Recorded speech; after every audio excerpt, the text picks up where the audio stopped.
Blog. পিকার phone খারাপ হয়ে গেছিল বলে তাই ফোন নিয়ে পিছনে ঘুরঘুর করতে পারিনি, তাই আসতে পারিনি।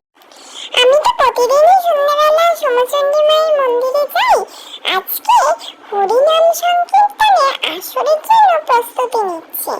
দেখো সবাই, আজকে হরিনাম সংকীর্তনের জন্য প্রস্তুতি নিচ্ছে। আর আমি তো সব সময় ঘুরে বেড়াই। দেখো, হরি গাছ স্থাপন হচ্ছে, তারপর হরি পটও স্থাপন হবে, এইরকমই হয়। আমাদের এই 3 দিন হরিনাম সংকীর্তন হয়, তারপর লাস্ট দিন আমাদের হরিনাম সংকীর্তন নিয়ে নগর ভ্রমণ হয়, তারপরে সবকিছু শেষ হয়।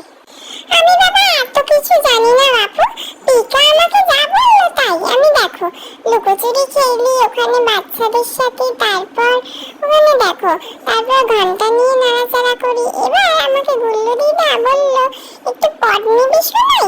আমি বললাম যে হ্যাঁ তুমি দাও, আমি সাহায্য করছি। আমি তো খুব ভালো ছেলে। আর পিকা তো আমার পিছনে খালি কখন ফোন নিয়ে ঘুরঘুর করবে সেটাই ভাবছি। এতদিন ফোনটা খারাপ ছিল, আমি বাপু একটু শান্তি পেয়েছিলাম।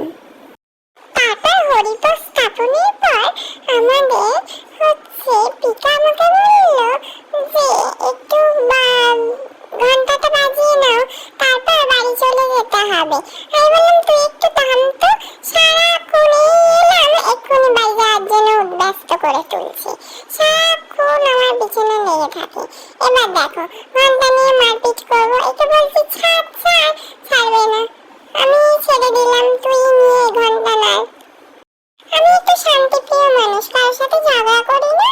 আর ও ঘন্টাটা ছেড়ে দিতে আমি এবার ঘন্টাটা বাজালাম। দেখো প্রতিদিনই আমি ঠাকুরের ঘন্টা বাজাই, পুজোর সময় আসি। এরপর আমি বাড়ি চলে এলাম, বেশিক্ষণ থাকিনি। তারপরে এসে আজকে তো মা ছিল না, আর আমি পিকার সাথে একটু খেলার ছলে একটু দুধ খেয়ে নিচ্ছিলাম। দেখো